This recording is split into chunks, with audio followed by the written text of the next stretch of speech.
अमरावती जिल्ह्यात रेल्वे उड्डाणपूल बंद असल्यामुळे शहरात झालेली अभूतपूर्व वाहतूक कोंडी व जागोजागीच्या खड्ड्यांचे विघ्न दूर सारून विघ्नहर्त्या सुखहर्त्या बाप्पांचे बुधवारी वाजत गाजत व ढोल ताशांच्या निनादात उत्साहात स्वागत करण्यात आले। शहर तथा जिल्ह्यात सायंकाळनंतर बाप्पांची विधिवत प्रतिष्ठापना करण्यात आली। मंगळवारी बाप्पांची मूर्ती खरेदीसाठी शहर तथा जिल्ह्यात एकच झुंबड उडाली होती। वर्षभर कापसाला हमीभाव न मिळाल्याने शेतकरी सिंचाईद्वारे खरेदीची प्रतीक्षा आहे।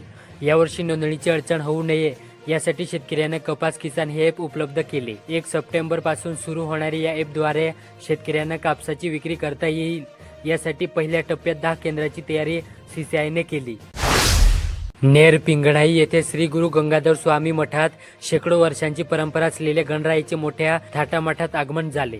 मठ परिसरात ढोल ताशांच्या गजरात, फटाक्यांच्या आतषबाजीमध्ये आणि भजनी मंडळांच्या उपस्थितीत गणेश मूर्तीची प्रतिष्ठापना करण्यात आली। या भव्य सोहळ्यासाठी हजारो भाविक उपस्थित राहिले होते। पुढील 10 दिवस विविध धार्मिक व सामाजिक कार्यक्रमाचे आयोजन करण्यात आले आहे। नवी दिल्ली येथे ऑल इंडिया कृषी विज्ञान केंद्र एम्प्लॉईज युनियनच्या पदाधिकाऱ्यांनी भारतीय कृषी अनुसंधान परिषदेचे उपमहानिदेशक डॉक्टर राजबीर सिंह यांची भेट घेऊन कृषी विज्ञान केंद्रामधील कर्मचाऱ्यांच्या समस्येबाबत निवेदन सादर केले। अमरावती जिल्ह्यातील तिवसा तालुक्यात दारूच्या नशेत झालेल्या किरकोळ वादातून सहकार्याला चाकूने बसमकून त्याचा खून करण्यात आला। तिवसा तालुक्यातील सालोरा ते दोत्रा मार्गावर 26 ऑगस्ट रोजी रात्रीच्या सुमारास ती घटना उघड झाली। या प्रकरणी कुर्हा पोलिसांनी 27 ऑगस्ट रोजी पहाटे खुनाचा गुन्हा नोंदवून आरोपीला देखील अटक केली। शिवा सोटा राठोड राहणार सालोरा असे मृताचे नाव आहे। अमरावती जिल्ह्यात दारूच्या व्यसनाधीनतेमुळे पुन्हा एकदा दोघांचे बळी गेले। नांदगाव खंडेश्वर तालुक्यातील कोठडा व धारणी तालुक्यातील तातोरा येथे त्या 2 घटना उघडीस आल्या।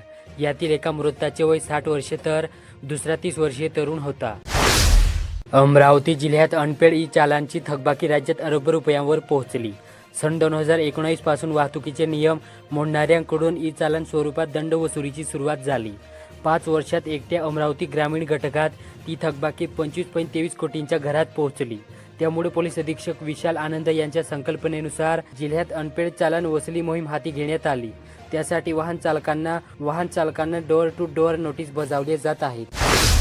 सोन्याचा भाव 1 लाखापार गेला असून चेन स्नॅचिंग, मंगळसूत्र चोरी, दोरडा तथे तोतियांकडून गळवण्याचे प्रकार देखील वाढले आहेत। अलीकडे तर येथील मध्यवर्ती बसस्थानक व राजापेठ बसस्थानकावर देखील वाटमारीच्या सोने चोरीच्या अनेक घटना घडल्या आहेत।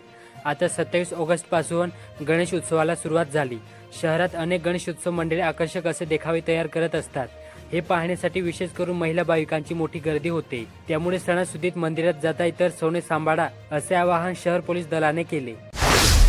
अमरावती जिल्ह्यात PR पोटे पाटील एज्युकेशनल ग्रुपमध्ये यंदा गणेशोत्सवाचे आगमन उत्साहात झाले। PR पोटे पाटील ग्रुपच्या राज्याची विधिवत स्थापना संस्थेचे उपाध्यक्ष श्रेष पोटे पाटील यांच्या हस्ते करण्यात आली।